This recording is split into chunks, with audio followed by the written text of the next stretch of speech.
we all have motivations, right? Now, to assume that the motivation of somebody who is not privileged is faulty is a very condescending way of looking at life. In my mind, if you are buying a tire, for example, right, you are more likely to be influenced by the better ad. Tendulkar है, धोनी है, अरे यार ये ad better है, MRF ले लो, Apollo ले लो, Seat ले लो. A truck driver who you think will be less knowledgeable than you would actually have knowingly and unknowingly done a better data analysis on a tire average कितना देता है, ये मेरी कितनी ट्रिप्स निकाल देगा गुजरात से आसाम की, राइट, इसमें कितने पंक्चर होते हैं, इसका रिट्रेडिंग कितनी बार हो सकता है.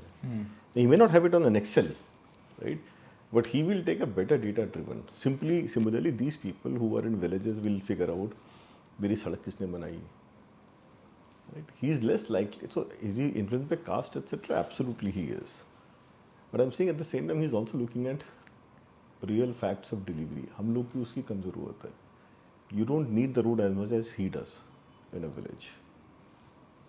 So you're saying that smartness came from. It's experiential. Okay, experiential. So is that the only measure of smartness? No. There's multiple. So what I'm saying is everybody is good at something, right? You will be smarter than me at something. For example, at this, right? I'll be smarter than you at some other things. Now, you go to your maid servant, she'll be smarter than you. So the word I use often is competency. And people get offended if I say, Shrey, you are incompetent, right? Suddenly you will feel very offended. You will defend that position. And I'll say, hold on, you are incompetent at climbing trees. True. Right? Or you are incompetent at flying a plane. Then suddenly, all of us are. So similarly, everybody is good at something and everybody is not good at. That's a matter of training. Now, if these are skills, right? Skill is the easiest thing to pick up in the world. I can train you in anything in the world, right? People have been trained to become astronauts. A fairly complex job. But people have acquired that training, right? They were not born to be astronauts. They were not qualified to be astronauts. Right? You require a physicist, a biologist, a zoologist in this space. Right? You pick up a zoologist and train him or her to be an astronaut. But they never studied to be an astronaut. Okay, but what about this? So, okay, I agree different people are smart at different things. But I like to see it ki, okay, are you like accomplished in the world? Like if you are, then what made you smart? Like मुझे suppose आपने बोला कि truck driver को मालूम है कि उसके इसमें कौन सा ऑयल लेना है, कौन सा कितना है, टायर लेना है. हाँ. He is better than me. But he's still a truck driver. That's what I think.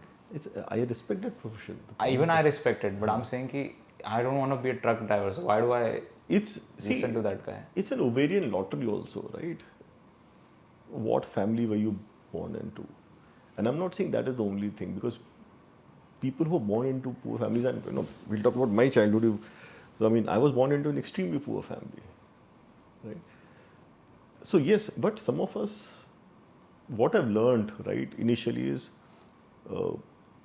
my initial thoughts would always have been, it's all about hard work, it's all about being smart, etc., etc. Today, with, I cannot say grey hair, the hair are gone, right? But what I can say is, there is an element of luck. There is in everything.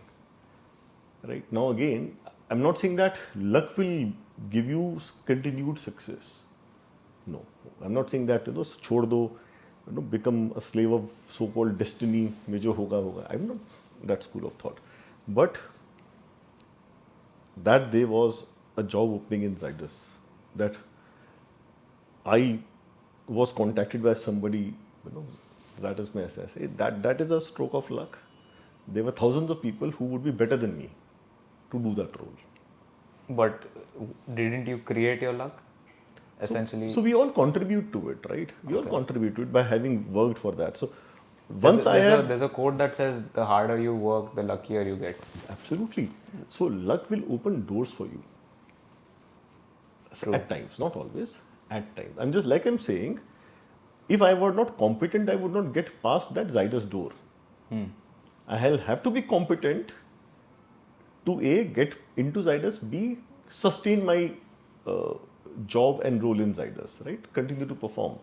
And obviously, there'll be bad days and good days. Yeah. Right? But that these are the old days of printed CVs, etc., right? So that somebody could have said, नहीं यार ये first 3 CV अच्छे लग रहे हैं, चौथा छोड़ दो, fourth could have been mine. So, and I'm saying luck will play sometimes a salt in dal role, right? But sometimes it's critical. So again, for a moment, I'm not saying stop working hard, right?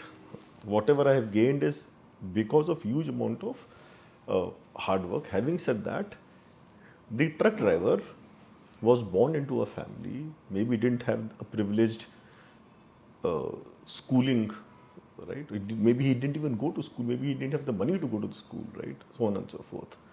So I'm willing to give him everybody's chosen profession. Very few people will always choose profession out of what I would say passion. Like in my case, my initial choices were all financial security driven because I came from a financially underprivileged background. ठीक है. Perfect, thank you. So for me it was important, can I get a financially secure career, which qualification will give me a financially secure career? In my days it was engineering or medicine. I remember we moved to Ahmedabad when I was getting into class 11th. I wanted to get into BCom, commerce, because I thought I want to do CA. I had no clue what CA does, but I had seen my father interact with some very fine and qualified smart CAs.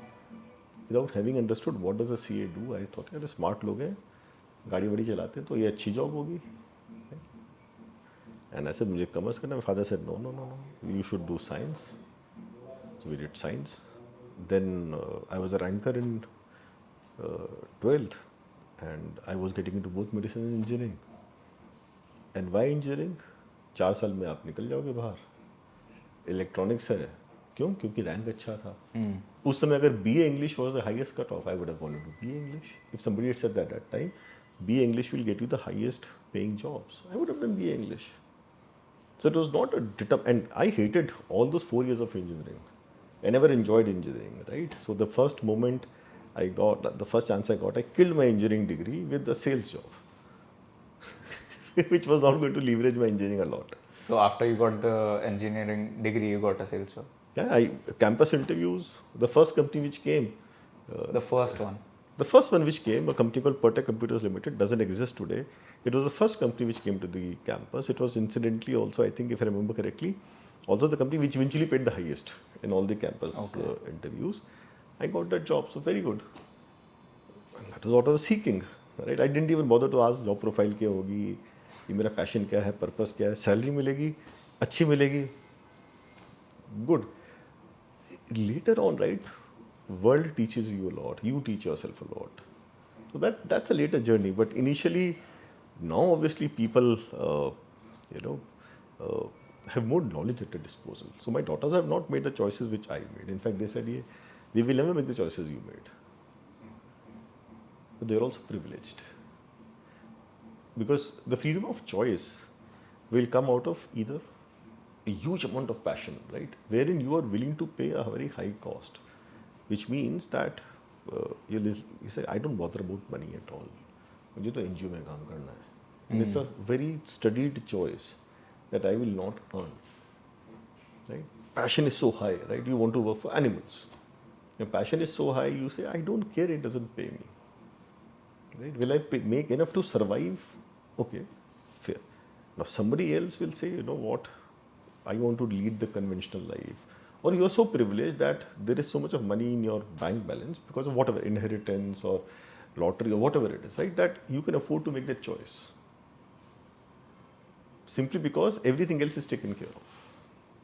But the freedom of choice also, everybody can't find the passion. It's creating a lot of like analysis paralysis, you could say. There are so many options for me, which one do I choose? is that better, or not having a choice and just having one choice like you did? So, one thing which I always believe in is you are what your choices are. Explain. Not making a choice is a choice. Okay. If you had said, for example, चाय लेंगे, coffee लेंगे, ऐसा जो मर्जी पिला दो. I've chosen not to choose. Okay.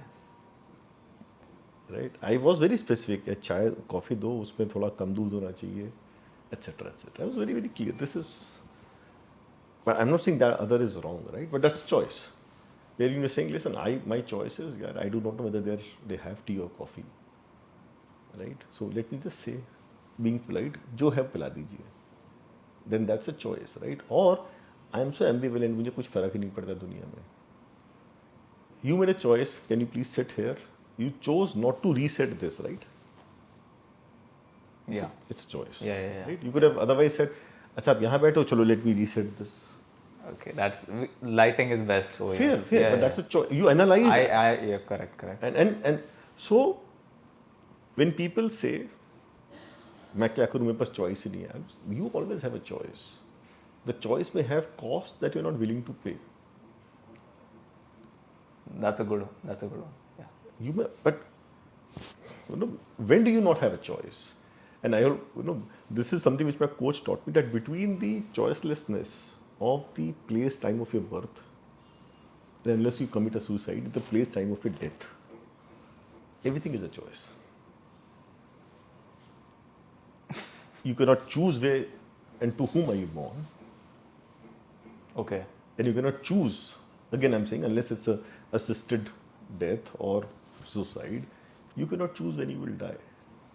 Okay. Can you guide me on, or people watching, how do you make good choices in every situation? Even if you have a choice between making no choice or having many choices, how do you make sure you throughout your lifetime you make the best choices possible, as close to being the best as possible? Hindsight mein to you will always make better choices in hindsight, right? All the choices that, for example, I see, first thing is, again, initially I would say have enough information, have knowledge, but I realize today that you will always make choices, right, which are assuming that you are rational, assuming that there is no bias or motivation, right? For example, if you are a psychopath, you will always make skewed choices, right? If you are completely given to, for example, like I said, so passionate about charity, it will again create a bias, right? I'm saying you're a rational person, you're willing to weigh whatever knowledge is available to you and make a rational, good choice. All of the decisions will be good decisions, right? Because your mind will anyway tell you, let us say you go out, you leave your wallet here, and I find it, दिख रहा है मेरे को भी उसमें खूब सारे note हैं, and I feel इसमें अगर मैं एक निकालूँ उसको मालूम भी नहीं पड़ेगा, but within my mind I will get a signal, don't do this. The voice, right?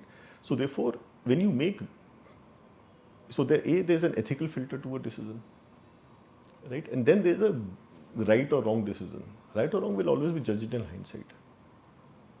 At that time, assuming you're rational, and if it's an ethically, it has passed the gate of ethical है कि नहीं है, right? वो तो clear है, वो that your mind will tell you. Nobody has to tell you this is ethical or not, right? That your voice will tell you. But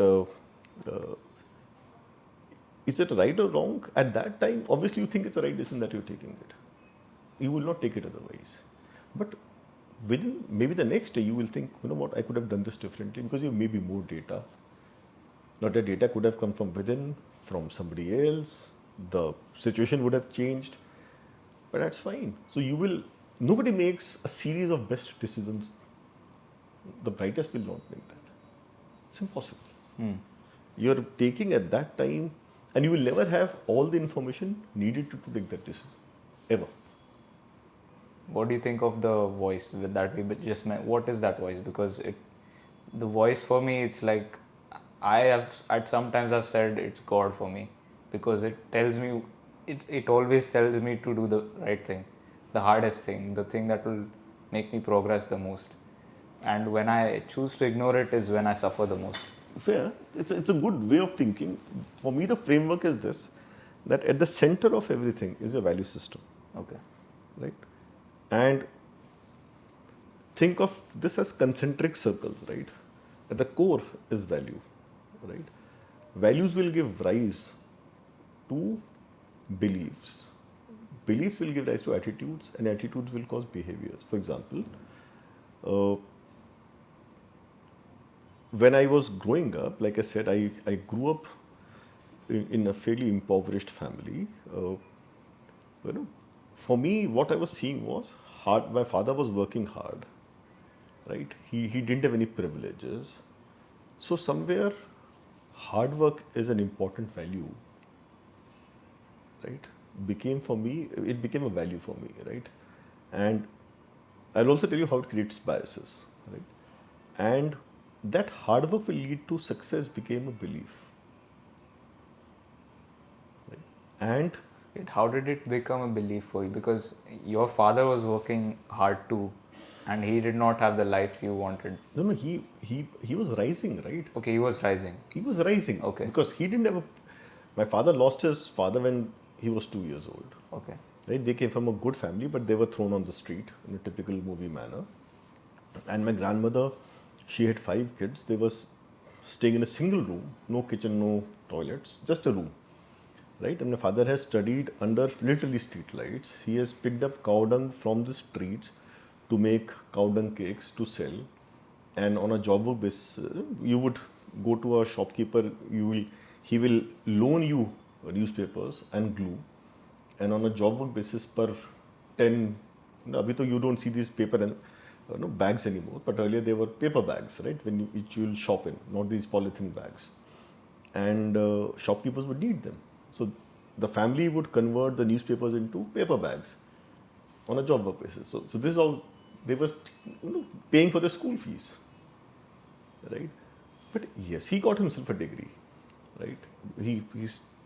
He was very, very brilliant in his studies, but also very hardworking. He was more hardworking than he was bright in his studies, right? And he became an engineer. He got a job, but what happens is you also have 4 siblings to take care of. So your salary is not just for your family; your salary is for your extended family, right? And if one person does well in an extended family, then there are more people looking at you, and you want to do as much good to others also as possible, right? So money was always tight, because whatever money we had was not just for the immediate family, but it was for a larger clan, including siblings and their kids and so on and so forth, right? So that is so. But I could see that he is working hard. He's an honest person.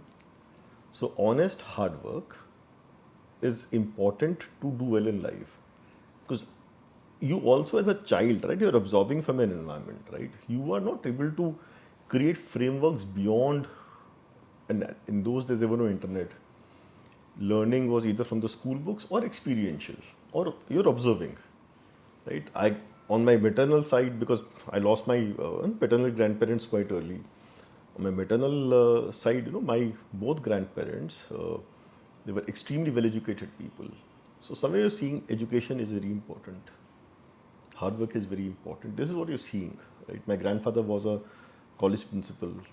My grandmother, maternal grandmother, she was a postgrad in her own times, right? Imagine at that time being a postgrad, right? Was a big thing. My mother was a PhD. My father is an engineer and MBA. So you're surrounded by these things. And today I'm putting a framework to this, but at that time you're not thinking a value system create ho raha. You're just observing and imbibing. And what you're imbibing unknowingly is hard work is important, education is important, and this will help me do better in life. Now, you're not again saying my job lagegi usme, you are in class 5, you're class 6. You do not think of beyond the next cricket game, you're not thinking of many things, right? But you suppose kahin na kahin you're absorbing, right? So the values start forming at an early age, basis your experiences, what is being taught to you by your friends, unknowingly, knowingly, your teachers, your society, and obviously your parents, your immediate family, grandparents, uncles, etc., etc. And we were a lower middle class, hardworking family. So that is what I was seeing the most, right? Now, so this value gave rise to this belief: hard work karoge, boss, honest rahoge, so it's good for you. Then the attitude, right? This is then your attitude to life, and the behavior will be according. So you will behave, you will work hard, you will stay honest, you will stay upright. Now, the flip side is, if I see a person not doing hard work, my value system will get triggered. And I'll say, यार ये तो ठीक नहीं है. Which is the flip side. And then you have to, as you grow, and you realize that this is not the best response. Because not everybody has your own value system, a shared value system, which is not that it's not a good value system. We're talking about shared value system, right? For example, somebody may be brilliant, right? I have a couple of brilliant friends, right? One of them is in the US today, and so this guy, we were all roomies, and we had tough exams the next day, and he was like sleeping, and we were like, "Tu uthta padhta kyun nahi hai?" And he would be able to prepare in maybe half an hour what we would need 4 hours to prepare. He was simply a genius. But in my mind, it would get triggered, अरे बंदा बेकार है, ये मेहनत ही नहीं करता, इसके साथ रहूँगा तो मैं भी खराब हो जाऊँगा. Right? So then you have to overcome that. When you realize that यार एग्जाम में तो मार्क्स अच्छे ले आता है, your first responsibility, तू चीटिंग करता है क्या? Because you are so wired in your own value system, right? Then it takes very conscious effort to be able to say no. This guy is, because when you discuss, you realize that he is actually better at the subject than you are. He is naturally blessed. And there are few of them, but he was naturally blessed. So, so that's a flip side, right? So, but this is the core belief that now this value will also be your voice, right? Value will, and again, yes, is there supernatural power? I today believe yes. So if it's, if that guiding force for you, you want to name it God, so be it, right? Perfectly fine, right? You want to name it as a value system. For example, I was very influenced by my Nana, and I would say, no, I don't want to do it. So I had a very simple litmus test. If I do something and I cannot tell my Nana, will I do it? No, I should not do it. Simple filter, right? Ethical filter. Yeah. If I can go and tell him मैंने ये किया है, I can do it. If I cannot, no, वो तो छुपाना पड़ेगा, फिर नहीं करूँगा. So that voice became for me a personification of some, then it's simpler, right? Because God के तो आवाज़ को manipulate कर सकते हो ना? ये नहीं भगवान जाने देंगे, माफ कर देंगे. That's a good point. I want to come back to something you mentioned earlier about your friend not working hard, etc. And you just can't understand how he's not working hard, but he's a genius. I'd say like I face something similar in my own age group where like I just cannot relate with people anymore because I'm like, what the hell are you doing? Like, but how did you overcome that? Of course, like. But see, I overcame it. So I today realize that I'm a very, I can be at times very data driven, very evidence based. So what was the evidence? Now this guy started eventually working very, very hard. So the challenge was at that time, because now I understand, I have more information about him, which I did not. I was contextualizing you a small piece of information which we faced in the first semester of my engineering college, when I did not know him enough. All we knew is hum roomies hain. We were 4 in a room, and the 3 of us would be like, yaar ye padhta hi nahi hai, right? So this guy was not motivated enough to study at that time, right? He was listening. This is a guy called Prashant Sharma. He is today in the US, like I said. So, and we have seen him slog, right, in his 3rd year when he actually started loving the subjects. And he made it eventually to IIT. He did an MTech from IIT, right, which will take both hard work and basic raw material, right? And then he went to the US for his PhD, right? So all of that. But what I realize is, then we go to a different topic, that how is an education system, right? You go into a college, we do not pay our teachers good enough to attract the best.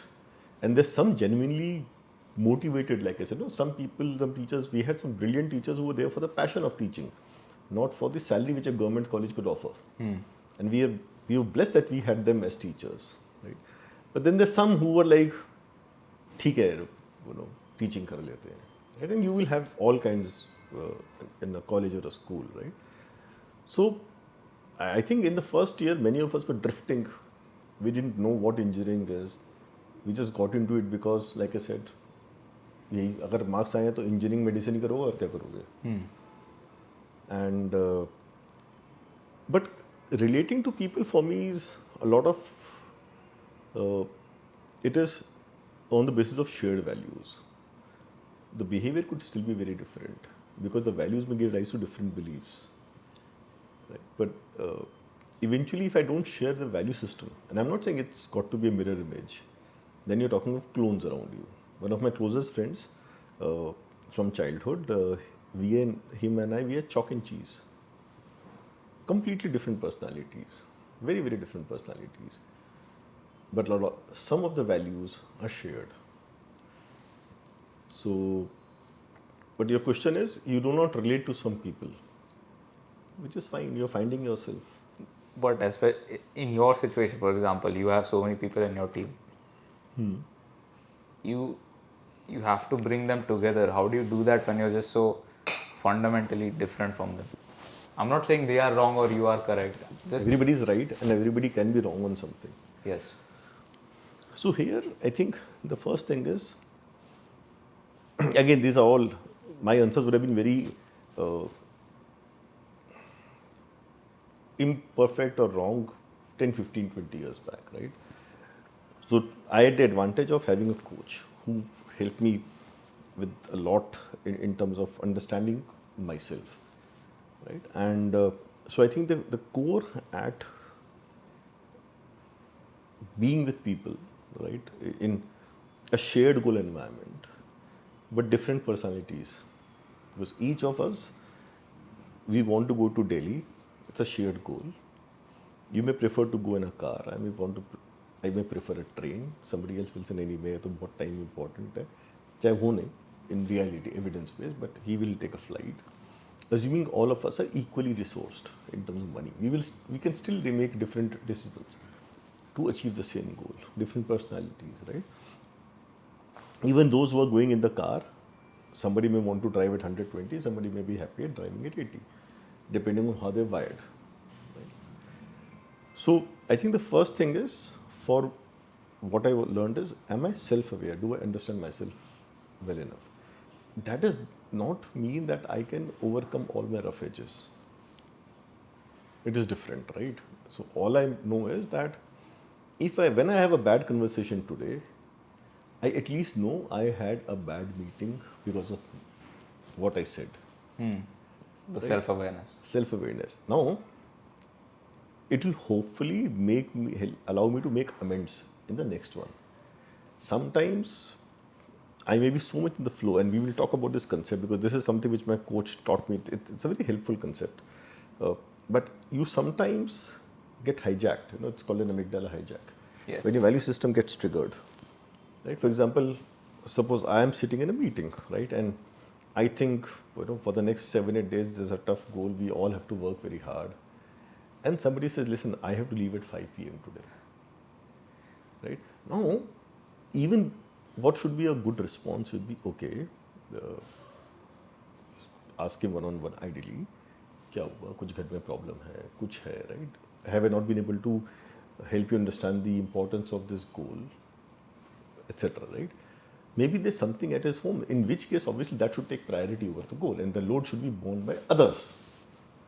Right? If somebody in the family is not well, you don't want to say, "Yaar, I don't care." It's absolutely inhuman and unacceptable, right? So, but the response could be, you get triggered, not thinking through this situation, and say, "यार ये तो कामचोर है." देखो, हम लोग यहाँ पे, we are all trying to do this, and he simply wants to leave at 5 p.m. Right? Because suddenly this is a direct assault on your value system. If I were on the contrary, if I were not so kicked, so obsessed with this whole hard work thing, it would not matter to me. I said, ठीक है तू निकल हम लोग कर लेते हैं. It could be somebody else's response. But at that point, as a leader, you're thinking about so many things. कि मैंने इसको जाने दिया, then the others are like, okay, why? You have to manage so many things. So then I when can something explain to like them. this happens. Then I can explain to them. Okay. See, my belief is, first of all are rational, sensitive people. All. All. Unless you're a psychopath, sociopath. I think some people's amygdalas get hijacked more easily than others. Then you have to, so therefore, coming to the first thing, self-awareness. Right? The second thing is, so if I am self-aware, then I would tell you, यार ये चीज़ों से मेरे को ना बहुत trigger होता है. Okay, you'll tell that person. When my formal assessment got done, there's a process called assessment reports. We can come to that later. This is psychometric databases, actual observed data, etc. By the way, do you read books so you know all of this? You love reading books? I love reading books, but I'm now more into podcasts. Okay, wonderful.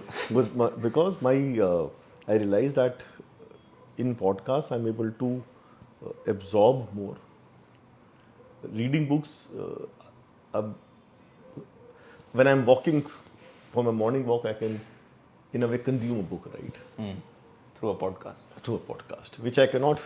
I will have to sit down at the cost of my family time. Yeah. What podcast do you listen to?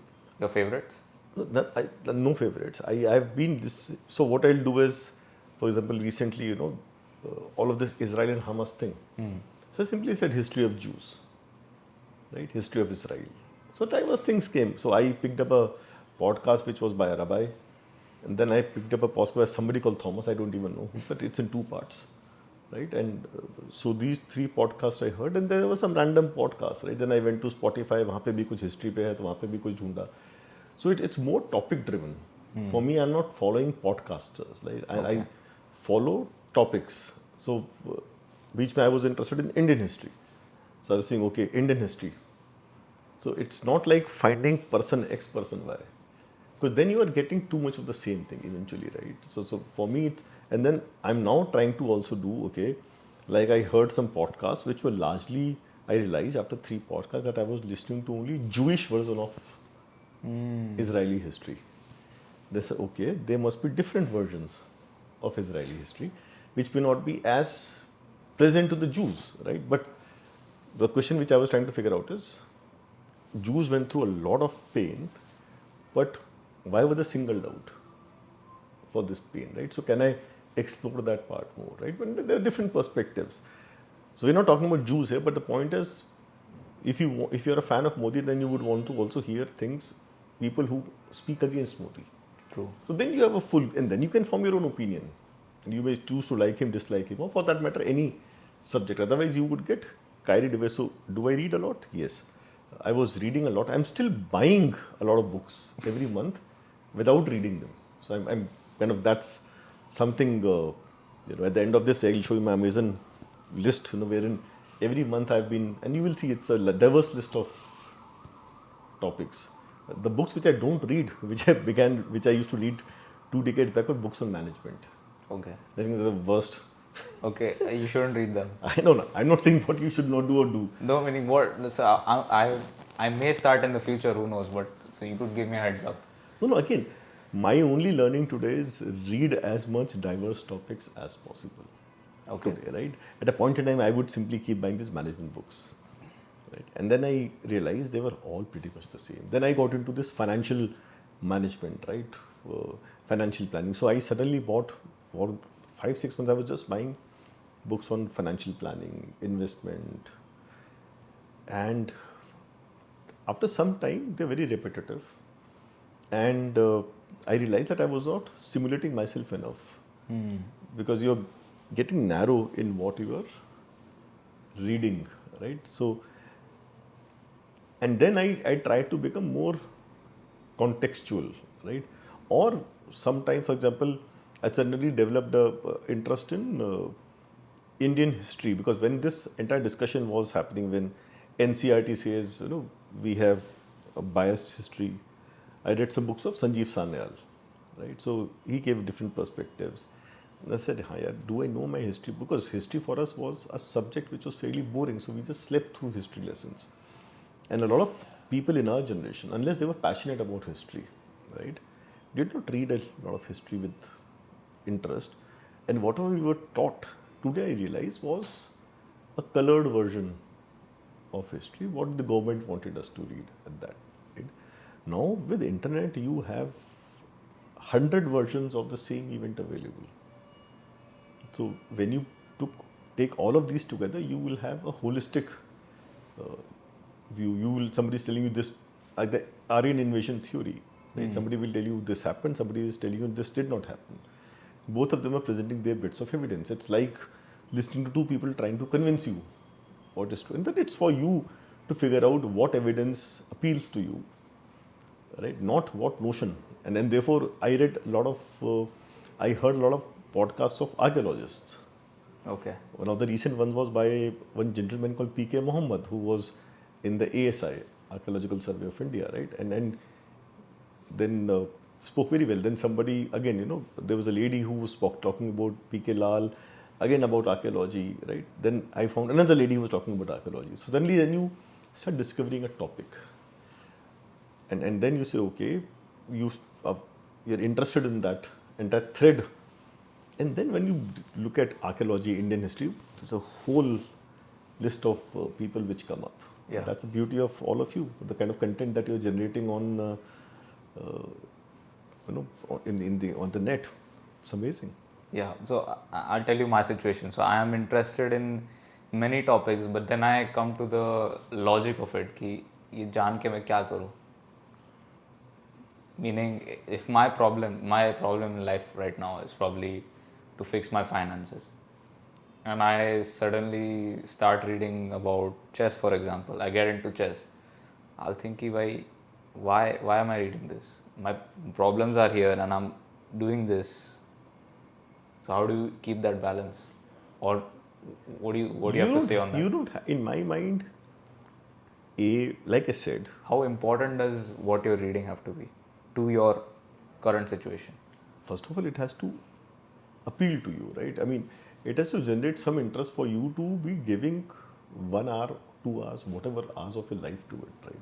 That's the way I look at it. You're younger. For me, I will look at, okay, I have X many years left.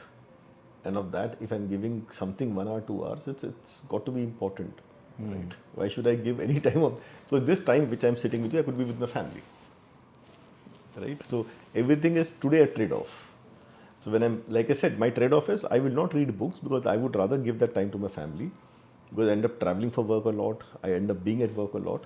So how do I fit in reading? Then I realize this podcasting. So I say, okay, when I'm doing a morning walk for a 45 minutes, 1 hour, that's a fantastic time to catch up on my reading rather than listening to songs. So the trade-off is I will not listen to songs anymore. I will read audibly, right? Now for you, again, I will not advise you, but the options, like I said, my framework is, I find this whole thing around Israel, Hamas, a contextual thing. अब लोग बात कर रहे हैं, and what I realize is a lot of these discussions are ill-informed discussions. Ill-informed, biased. Notional, biased, because you're taking a position, sometimes not even knowing, right? So I was like, yeah, and these WhatsApp groups are another story, right? Yeah. So, and what I realize is, people are simply defending positions, but the moment you scratch the surface, they're not actually, some of them are not aware of what are they discussing. And most people, the moment you start a fact-based discussion, they will become angry. And I realize anger is a good response, not a good, it's often a response to not being able to talk about something.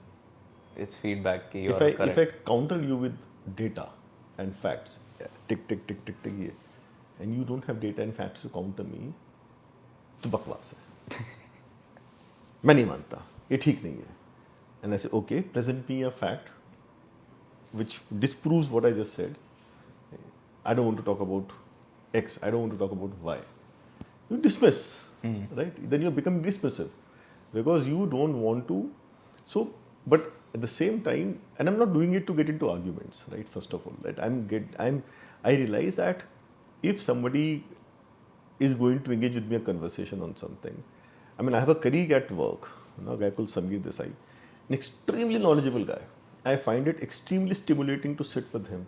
This guy has knowledge about languages, history, art, whatever. I have not found a topic in my interaction so far that he's not a subject matter expert on, right? And I realize how stimulating is it to spend any time with him, right? But then to be able to hold a conversation with him, you must have Facts. facts or at least partial facts, right? The balance he will fill or somebody else will fill, but at least begin to acquire some knowledge. So you will never be perfectly knowledgeable about something, because when you have acquired enough knowledge, suddenly you find there's something more on that topic. So, but yes, the whole idea is, can I make myself a better version of me today than I was yesterday by knowing something better? And if I'm rational, I'll not say unbiased, we all have some biases we are not aware of, some we are aware of, right? Then can I make, can I hold a better conversation with myself? Forget with you, right? ये क्या चल रहा है? Israel हमस में ये चल रहा है, क्या होता, क्यों हुआ, हमस ने ऐसा क्यों किया? At least you can talk to yourself and then talk to others also. And then at the end of it, become richer in your understanding of the context in the world. If your priority is financial planning, there's a dearth of stuff on financial planning. There's no dearth of stuff on financial planning. This is good. Read some good books. Talk to some people who are knowledgeable in this.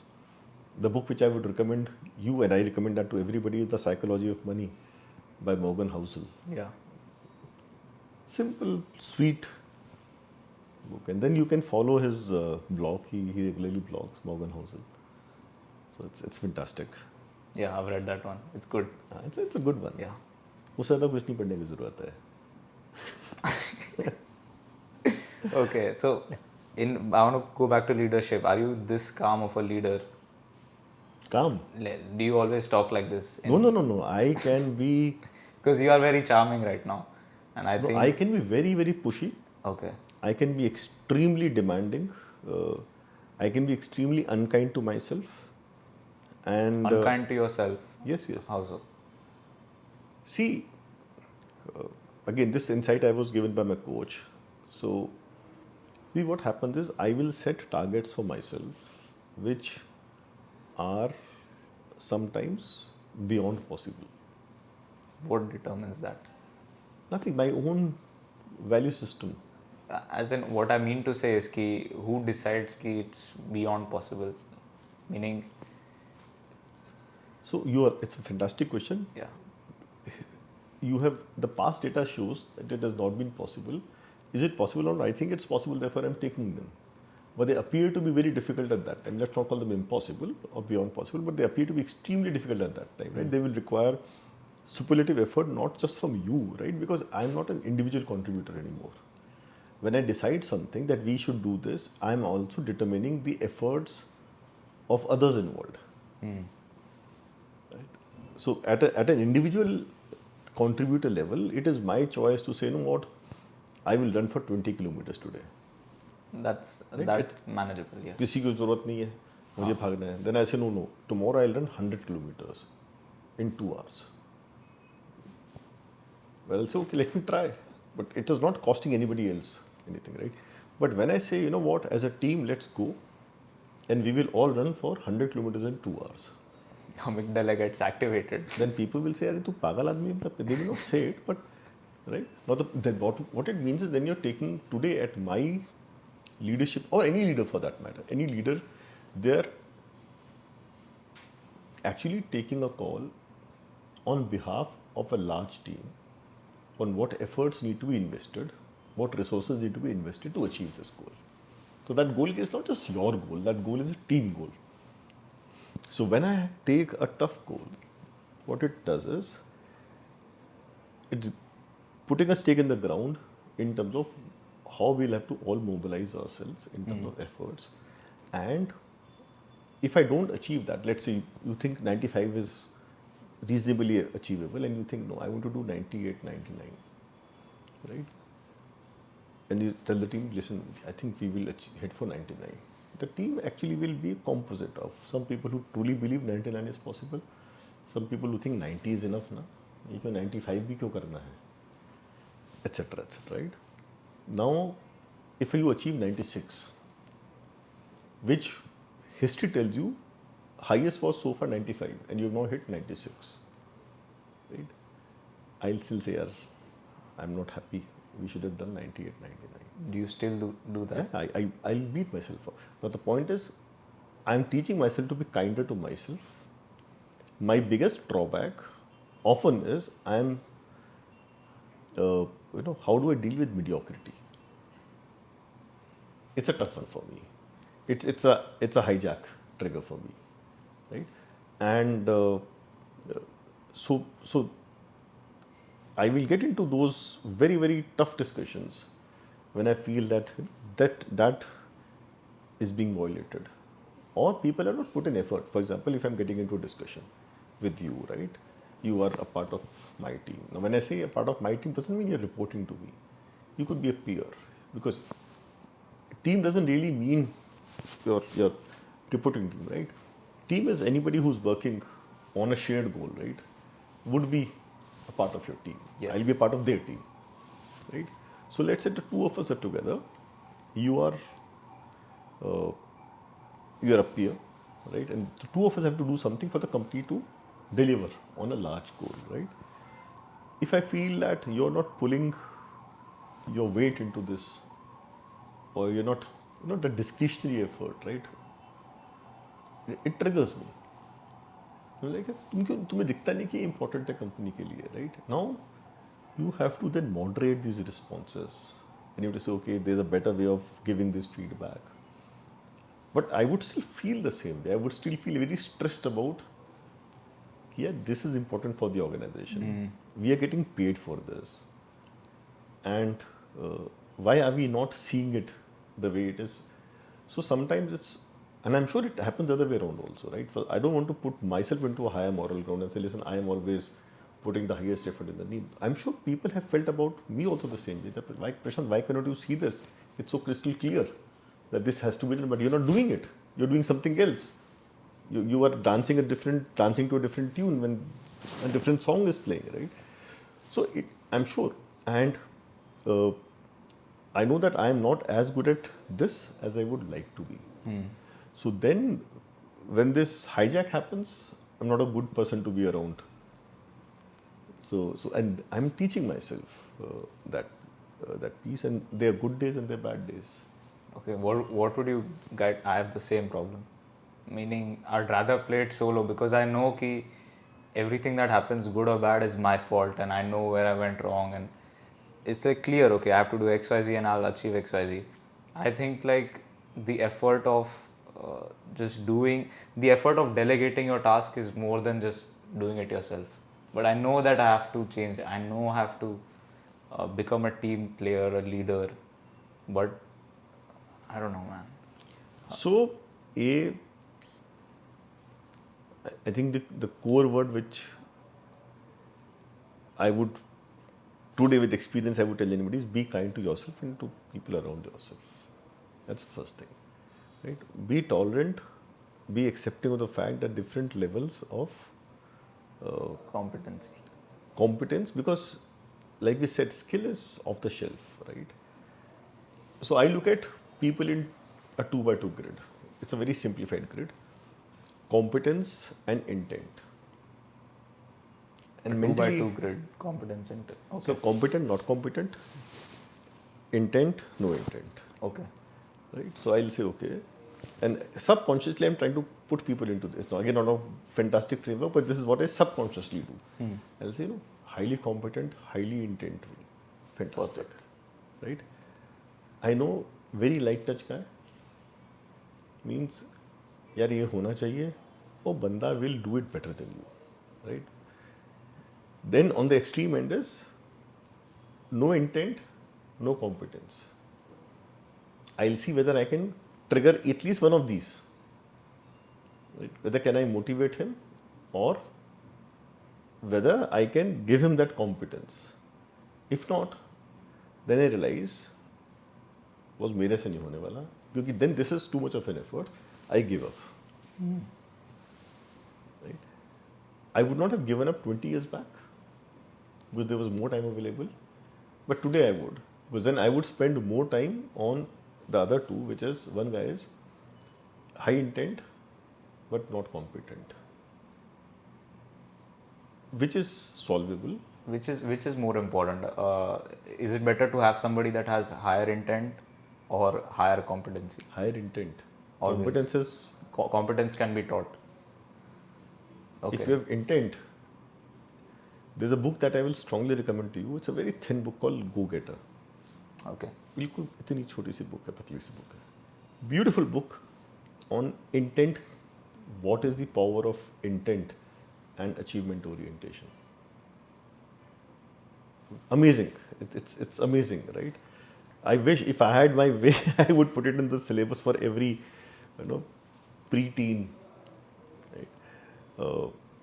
So intent for me is the bedrock of any achievement. Balance everything. So will you hire a person that has no skill but he proves to you that he has genuine, honest intent? Depends on. I'm an example. Okay. I was moved into HR in Zydus. I had no skill in HR. Right? I was moved into manufacturing. I was not a career manufacturing guy. Right? But I'm a fairly self-driven guy, and I think I have something called learning agility. I'm eager to learn. I'm curious to learn, and I'm not ashamed to say nahi aata. Right? And I will happily say, you guys are more competent than I am. You guys know this better than. ये कैसे करते हैं? ये कैसे होता है? Even today we were in a discussion at the office, and I said, ये क्या है? What is this term? I do not know. So बेशर्म हो गए आप, तो आपको सब सिखाने को तैयार है. पर आप प्रिटेंड करोगे कि you already know, and they know that you do not know, then people will laugh at you. But largely people are wired to help. You ask anybody, I need this, can you help me on this? I have not seen people refuse. Only thing is, it can be conditional. कल कर दूं, परसों कर दूं, 3 घंटे बाद कर दूं, चल कॉफी पिला दे. That's fair, right? That's because the most precious thing a person can give you today is time. उससे ऊपर कोई कुछ नहीं दे सकता. पैसा is, again, I'm talking from a position of financial privilege today, but so for me the biggest thing, if you ask me X rupees दे दो versus इतने घंटे दे दो, I know which is the tougher one. And then if somebody is giving you their time to help you, right? Anything is a fair trade. Damn. Do you have like 5-10 minutes more? Yeah, sure. Okay. So about it's about hiring only, because that is the biggest thing that bothers me. Talk about people like the newer people that are graduating. How are you able to motivate them to work? Because earlier, I'd say a generation or two ago, people had that innate desire to just work honestly, because they had to make money, they had to impress the boss, etc., etc. Now it's like, I come from privilege, like I get fired, it's fine, I get whatever. It's a very laid back workforce is what I've seen. Have you seen the same? And if yes, how do you deal with that? So, unfortunately, I don't have to deal with that level a lot. Unfortunately, because there's much to be learned from the Gen Z. But I can talk about my 2 daughters, right? Because they're in that age group. And in fact, I had 2 very close friends. We were discussing yesterday about this issue. Now, this guy is one of my friends. Is very, very, very rich, right? And he was saying, what? I mean, we were talking about this Narayan Murthy 70 hours thing. We were talking about it on the phone. And so he had called me for something, and we got talking, and then another friend, we got on the conference call, and this topic went to 70 hours. And my initial thing was that this is not right here. And then when I changed my view within a few minutes, because I realized that most of us end up working on a 6 days week, right? We would be working upwards of 60 hours anyway. And I'm not counting the time that we spend at home on emails. That's Just work, purely in office. right? This is office on your desk, right? Now we were saying that, we are seeing this whole generation come up which wants to make money too quick. And my debate was, but we are talking from our known circle, but there is still a large number of underprivileged India which doesn't have the financial safety net when they get into a job. No, but with the internet and what they're seeing on Instagram, Lambos everywhere, like big houses. So that should motivate them more. It is motivating them more, but they still, it's that quick money, the desire for quick money is there. Even I have that, but I know it's not going to happen. Like, I have understood that it takes time.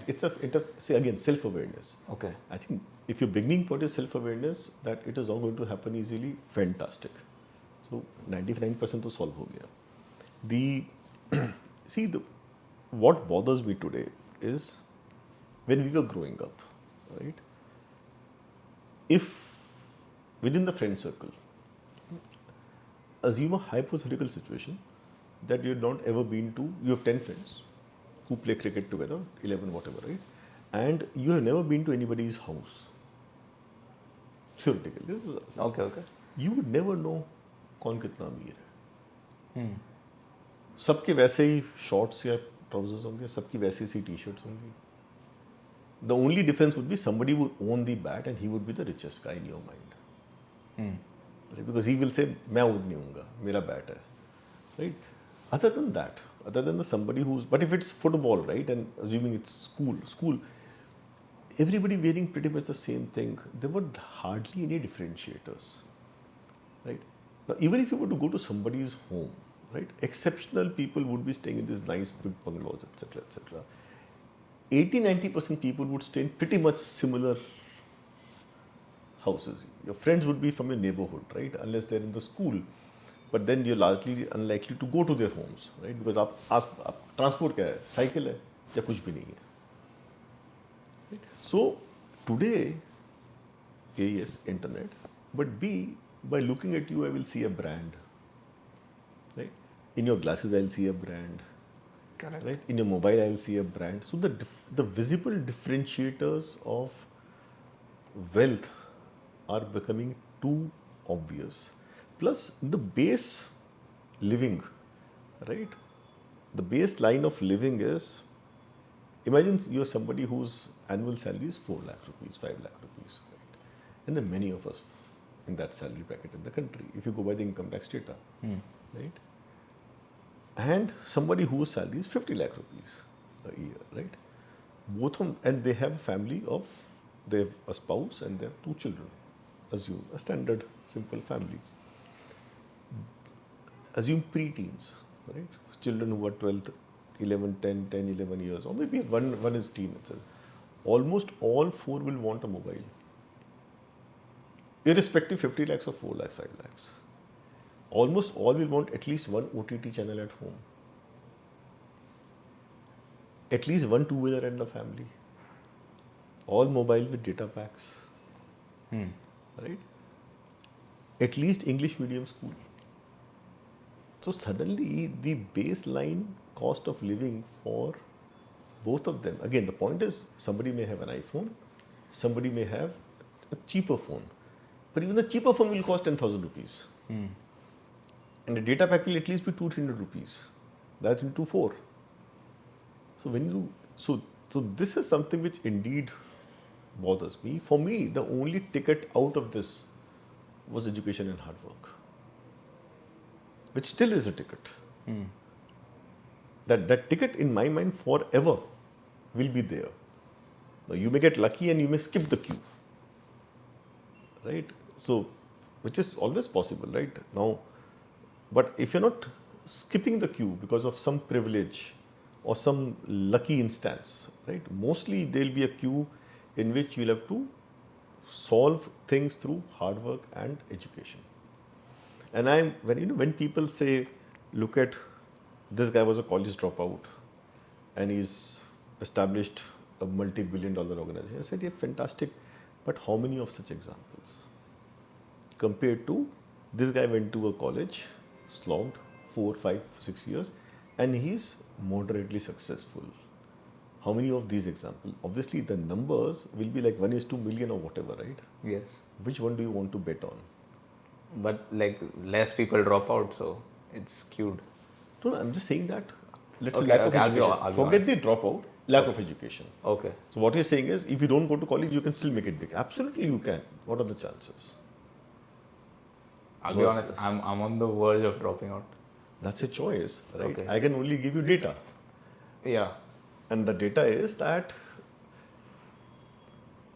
the chances of being, so if, again, I'm saying, if there's a privilege or luck, right, protecting you, you read the book Outliers. Bye. Outliers by Malcolm Gladwell, Okay. right? Now, his theory is very interesting. So, outliers means he has studied people who have been exceptional. And his theory is they were not exceptional, they were exceptional also for a reason. Now, there are enough WhatsApp fake forwards which have gone around Bill Gates. Do you think he was a rich guy or a poor guy when Bill Gates began? I'm not aware. So. Okay. The WhatsApp which says he was poor, etc., etc. Now, Bill Gates was born to an extremely rich family, right? And obviously, because he's picked up few people, so then it's bias sample, right? But this is what this book is about. And then in his school, his parents, if I remember the facts correctly, donated a computer because the mother was in the high society, and the ladies club say, okay, we are donating the school a computer. So he began to have hands-on experience at the computer when most people did not even know what a computer was, right? Or they had not access to a computer. And computer in those times would be connected to mainframe, etc., right? Then he was, through contacts, able to intern, and he was able to have access to a mainframe. When he went to the college, right, the college did have computer, but he had already years of practice ahead of anybody else. That head start helped him. And his first contract was, I believe, there was some element of deceit involved in that. It's all in the book, Okay. right? And then it picks up data, and the data says that, listen, the multiple things which contribute to extraordinary success. We're not talking of success, we're talking of extraordinary success, outliers. Right? It could be, right, the home family that you're born to, or some friend that you had. Right? A lot of people who, along with Rajiv Gandhi, became successful were simply in the same class as him. Right? Many ministers are there in central ministry because they had some association with Modi at some point. I'm not saying they're not accomplished, but that factor they could not have foreseen at that time, no? That this man will become one day the chief minister and one day the prime minister. Correct. Right? So, what do you call it? Right? So, all I'm saying is that there's some outliers. Now, you look at Modi's journey, right? In my mind, he was, and we were talking about something when somebody gave me this perspective. 15 years he was a pracharak. 15 years he was working in the party machinery, and 15 days he was CM in Gujarat, right? So he was actually being, which other person in the country has the CV to become a PM? He's one of the most qualified people, right? So, so my only thing is, that the bell curve is like this. The thick bell curve, right, will look at largely predictable formulae of success, and then there are two narrow ends of the bell curve, right, wherein my theory in life is 99.9% people in life, right, are people who are people like me, average intelligence, right? Uh, you know, 2 पाँव 2 हाथ etc. 0.1%, 0.05% people are geniuses. They will go on to become an Einstein or a Newton or a Picasso, but they will be whatever, right? An infinitely small percentage of people in the world will reach that level of success that people will talk about them after centuries, right? And then there will be people who, for some reason, are simply not blessed by God, right? Now they could be, they could be sociopaths, they could be psychopaths. There's something wrong with their Maybe a disability. disability. Is still, you're right, but I would still say, if it's irreversible, like imagine somebody's wiring is so wrong that he's a psychopath, right? He is not able to get help, he's not able to get counseling, he's not able to get back on track, right? Or there's some people who are simply physically, mentally slow, right? So then they really need help to get back to the normal conformist level of society, right? They need a lot of help and support. And for those who are able to they reach high levels again. They will belong again. Some of them have come to the extreme genius levels, right? Some of them will come to this. Some who are not able to get that support from society may remain there in that 0.05%, right? For this thick middle, the only differentiator in my mind is how much are you willing to put in discretionary effort, what is your sense of accountability, and what is the level of ownership that you take of a job. ये तो मैं करके ख़त्म करूँगा. That's the only differentiator. मेरे पास पैसे नहीं है किताब खरीदने के लिए. My father used to do that. He didn't have money to buy books. So he would have friends. He would take the books on loan. Trade-off was he will teach them. Then he would take their books on loan and he would then return them 3-4 days before the exam. Right? Teaching them also in the process. And जब वो रात को सो जाते थे तो उनकी फिर वापस बुक बोरो करेंगे, रात को पढ़ेंगे, सुबह एग्जाम दे देंगे. कुछ पैसे नहीं थे बुक लेने के, बट वॉज डिटरमिन्ड कि I will not let this be a reason for not studying, right? So ये हार्डवर्क है, plus he was not willing to give up. Somebody else will say, मैं क्या करूँ, मेरे पास किताब ही नहीं है, पैसे ही नहीं किताब खरीदने के. The first book he bought ever was in his MBA, because that book was not in the library. In engineering, he didn't buy a book. In his school, he didn't buy a book. The first book he painfully tells me I had to buy because वो library में book थी, I could not borrow that book from the library. So therefore, if you're a go-getter, but then because भगवान ने सबको बराबर ही बुद्धि दी है, there's no difference there. So again, the point is, if you are on the extreme end of what that you really feel that either you're privileged that without an education you have the opportunities to open up doors for you which don't need formal education. Fantastic. Most of us will rely on some level of education, qualifications to get the doors open for us. Got it. I think it's been an hour almost, so Okay. let's wrap up. I see a lot of similarities in you. I see myself in you. I don't know how. It's the mindset, the desire you have for learning, and this is the way you spoke. So, thank you so much. Thank you. Thank Yeah. you. It was wonderful. We didn't, That's throw it away. but good. It's We good could to leave that absorb. for part 2. Huh? Sure. Yeah. But it's good to absorb energy from my biggest critics and fans are my daughters. They're ones who keep me grounded. They are the ones who have taught me a lot, and they will brutally, ruthlessly correct me. So I think that is the power of the Gen Z, the millennials, whatever you have. Most More of them power are to in you. the bottom bell curve, I think. No. I I will don't not know. agree. It's just the environment, the smartphones and the distractions. It's ruined our generation, I think. We are equally distracted. My daughters will keep telling me at times, आप हमको बोलते रहते हो. In fact, we have email, we have news. See, everybody is distracted. You are right. That's a curse of technology. So don't blame only the Gen Z. I think us so-called adults are as much to be blamed for that.